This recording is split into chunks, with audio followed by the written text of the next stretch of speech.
Hello, wrestling fans. How you guys today? Here they weapon on Friday Night SmackDown Main Event for October 25th, 2024. Show opened up, Randy Orton calling out Triple H. They bickered back and forth with the Legacy Day, Evolution Days.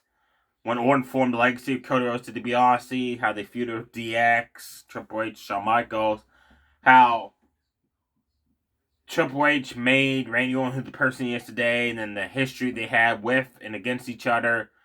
Orton Bros bring this up because he wants to fight Kevin Owens at Crown Jewel. Triple H said, look, 18 months you've been out on the shelf, steroids inserted in your back now. The doctor said you may never wrestle again. You define the odds, you're back, but Triple H said, you're past your prime. He said, I want you to still wrestle, but putting you up against someone like Kevin Owens, who isn't afraid to injure you, he's that type of wrestler, right? He's a brawler. You see, he's also calculating, or it's calculated. I'm more calculating than Kevin Owens. He said, because I'm sneaky like a snake. Triple H says, true, but Kevin Owens is a prize fighter. And he'll do whatever it takes to win a match. He said, you, Randy, you can't do that anymore. And then they start talking about how Orton's injuries affected him in the ring and stuff. So basically, it ended up, Randy Orton's got his wish. He will face Kevin Owens at Crown Jewel. The suspension's been lifted. But then Orton said, also during the segment, maybe it's true what Kevin Owens said, that he protected Cody Rhodes because he's your chosen golden boy. Then he also blamed Triple H's injury with his heart and the pacemaker, and how he feels bad not able to perform in front of the fans anymore.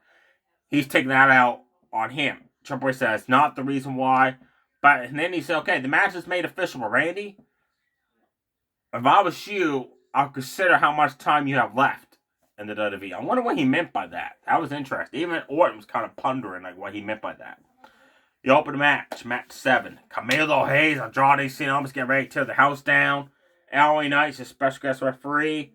Honestly, I wish this match was like 2 or 3 falls. A lot of match. The grab contract, get the United States title shot. LA Knight's a special referee. I didn't care for that bar. Before the bell rang, they showed graphics on the screen, like who won what match, like the dates they won it. That was pretty cool. Andrade sucker punched Carmelo Hayes.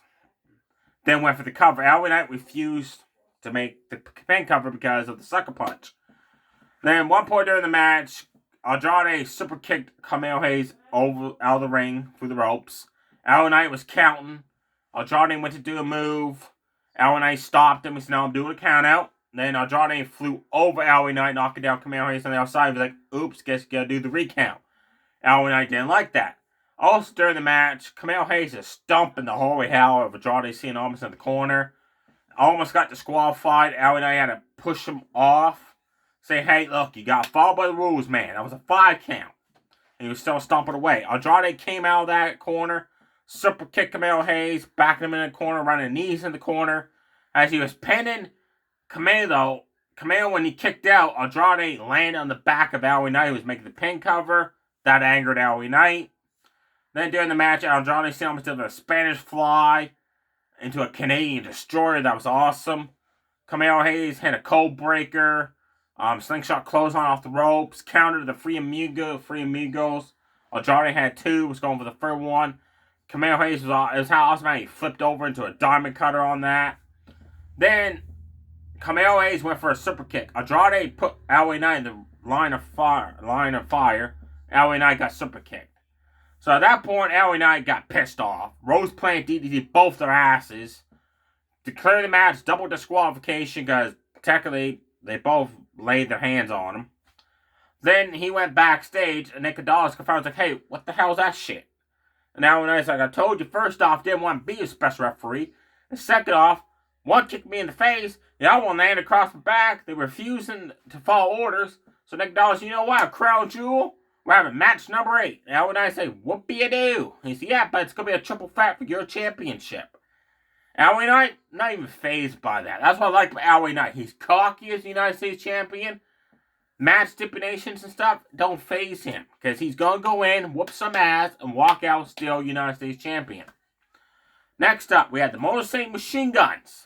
Took on Team DIY. The winners will face the Tonga Brothers of the Bloodline. Amazing, great tag match. The fans are definitely 100% better ovation for the Machine Guns than they got last week. Chris Sabin had a top rope crossbody knocking down DIY. Then he had a drop kick to Tommaso Ciampa. At the same time, he drop kicked Ciampa, a tornado DDT Gargano.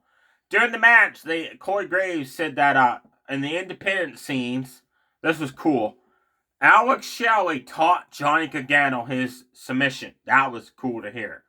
Alex Shelley, Gargano fighting off. They were doing like amateur wrestling, submission wrestling for a little bit. And then DIY, double team, forearm shot Shelley off the ring apron to the floor. Turn around, caught Chris Sabin coming off the ropes. Gargano super kicked him. As he did that, he spun around into a knee to the face by Tommaso Ciampa. Then Gargano slingshot Spirit Sabin. That was a cool sequence. DIY also during the match delivered a double team super kick pedigree on Chris Sabin. The Machine Guns fought back. Double team hit that runner drop kick to the leg. STF into a drop kick in the face on Tommaso Ciampa. Double team chop Gargano down. Hit a double team move on Johnny Gargano, come off the ropes. Then they had other double team move, was cool. Alex Shelley stacked DIY on top of each other. And then Chris Sabin top rope drop kicked. And then at the same time he did that, Alex Shelley did a pay dirt on one of them. Well, the other guy drop kicked the other one across the back. So that was a cool double team. DIY almost had the match won. They were going for the finisher, which is a running super kick, knee to the face. But Alex Shelley grabbed a hold of Gargano's leg to prevent the super kick. Chris Sabin then went for cradle shock on Gargano. Gargano countered it and a roll up, then spin kicked him. At this point, Tommaso Ciampa turned around. Gargano went to super kick Sabin, blasted Ciampa in the face right out of the ring. He's like, oh shit. Turn around, Machine Guns double team super kicked him. Hit the double team neck breaker frog splash off the top rope on Johnny Gargano to pick up the win. The Machine Guns are #1 contenders. Then we had Naomi came out. She called out Nia Jax, wants a title match because she beat her 2 weeks ago, which is true. Queen Nia is backstage with Tiffany Stratton and she said, you know what? I'm saving myself a crown jewel to fight Liv Morgan. I don't have time to go face Naomi. Tiffany Stratton said, don't worry, I got this. And Nia said, actually, I was thinking about my new friends. Then Candice LeRae and Indy Hartwell into the picture. She said, I was impressed by Candice's upset victory over Bayley last week, so it wasn't I. So Candice LeRae accepted Naomi's open challenge. Really good match these women put on. Naomi dropped Candice on her ass and drop kicked right in the face, hit a scissors kick across the back. At one point, Candice had a sleeper hold locked in, transitioned to a headlock. Naomi running a show attacker into the corner twice, broke it up, scorpion kicked her in the face in the corner, which stunned Candice. Candice fought back with a series of clotheslines, a roundhouse kick to the gut, floored Naomi. Had like a running X Factor, that was cool. Naomi fought back, went for the top rope, split leg and moonsault. Candice rolled out of the ring to the edge of the mat. So by the time Naomi climbed down, Candice ran and delivered pay dirt on the edge of the mat. That was nasty as hell. Suddenly, Indy Hartwell went to attack. She grabbed hold of Naomi, pulled her out of the ring while Candice distracted the referee. Sent Naomi face first to the ring post. Suddenly, Bayley's music hit. Bayley comes out, tackles Indy Hartwell, just laying into her on the floor, right hands, lefts to rights. And then Candice is looking at what's going on. Naomi sneaks up from behind, bubble bomb for the 1-2-3 to pick up the win. Then next week it's announced it's going to be Bayley and Naomi versus Nia Jax. And, it's Bayley and Naomi versus Candice LeRae and Indy Hartwell next week. Because Nia Jax again refused to wrestle before Crown Jewel. Because she said, I got to be prepared for Liv Morgan. I can't wrestle before then. So Nick Aldis changed that women's tag match later on. So next week it is Bayley and Naomi versus Candice LeRae and Indy Hartwell, not Nia Jax. I apologize. The main event, I thought at first was going to be a Bloodline segment. I'm like, well, there's 20 minutes left of the show, right? And then the Tucker Brothers came out and Solo said, there's no way the Motor City Machine Guns are going to beat them for the tag team titles. The Machine Guns came to the ring. Basically, they were talking, and the Machine Guns said, how about we have the match right now? And that's what Solo wanted. He tricked the Machine Guns and have the #1 contenders title match right then and there for the main event. Nick Adalis came out and said, look, I'm not doing that. And Alex Shelley said, look, Nick, no offense, but we know if we don't have this match tonight, they're going to attack us for weeks upon weeks. They're going to soften us up so they're not 100%. We're ready to go. Let's just do what the Bloodline wants. And as soon as he said that, made the match official, it was so predictable what was going to happen. You know Jay was going to get involved. 5 minutes of the match, after the Tonga brothers and Machine Guns delivered drop kicks onto each other, Tama Tonga got spine busted by Chris Sabin, who turned around got spine busted by Tola Tonga. Suddenly, Jimmy comes for the crowd, takes out Solo, Jacob Fatu outside. Roman shows up. They end up fighting. They sent the Bloodline a packing the new Bloodline to the back. And as that was going on, all 4 guys are in the ring laying down. I hate that. They could be doing some moves while the action's outside the ring happening. Then they finally got the action going again. Then within a minute, Jey Uso shows up because the referee got knocked down after Tola Tonga spine busted Chris Sabin. Jay showed up, super kicked Tama Tonga, super kicked Tola Tonga, hit a chair across the back of Tama Tonga, spear Tama, left the ring. The Machine Guns made the cover. Your new tag team champions on SmackDown, the Mosaic Machine Guns. Who didn't see the outcome coming? As soon as Nick Adalis made that match official, we all know Jay was going to be in the crowd. Sure enough, he showed up within 6 minutes and ruined the main event. Because, honestly, the whole show was doing great. I was like, wow, 2.5 hours, there's no Bloodline. I'm liking SmackDown this week. Then the Bloodline has to show up. So now it's, Sammy's just a matter of time before he shows up. Now, backstage, after SmackDown left the air, Jimmy and Jay hugged. And then it showed backstage, Nick Adalis on SmackDown Lowdown wasn't happy that Jay showed up and got involved in the match. And he told Jay, get out of the building. Well, the goddamn match is over. The show's over, right? Like, you can leave. Then he told Adam Pearce, who was there, get out as well. So Adam Pearce, he wanted the games to begin. So it makes me wonder, Survivor Series, Raw versus SmackDown, War Games. Because think about it. It makes sense, Bloodline versus Bloodline and War Games match, which, get me wrong, that's going to be one hell of a match. It's one of my pros. But the Wyndham, there's no really storyline going on involving Tim Wyndham to have a War Games match. So why not have a Raw versus SmackDown team War Games? That'd be awesome. Let me know below your comments on that. And also, SmackDown's been pre-taped because they're going to Saudi Arabia next week. So also announced for next week, Cody Rhodes, Randy Orton versus Imperium. That should be one hell of a match. Also during the show, Cody Rhodes' girlfriend had a face-to-face segment where each wanted to give reasons why their brand is the better brand and the better champion representing that brand. They got in a fisticuffs and Ludwig got involved and Orton got involved to set up the tag match for next week. They give an update on AJ Styles. He did suffer an injury. It's not a storyline, unfortunately. A few weeks ago, when he came off the ropes and he turned around, he twisted something in his foot. It's some kind of injury that apparently could be career-ending, which I hope isn't. Because AJ Styles deserves to go out on a high, not a low like that. So get well soon, AJ. I got my fingers crossed that you get one more title run in you before you have to retire, man. A main event, 2 winning matches. Honestly, they weren't all that impressive.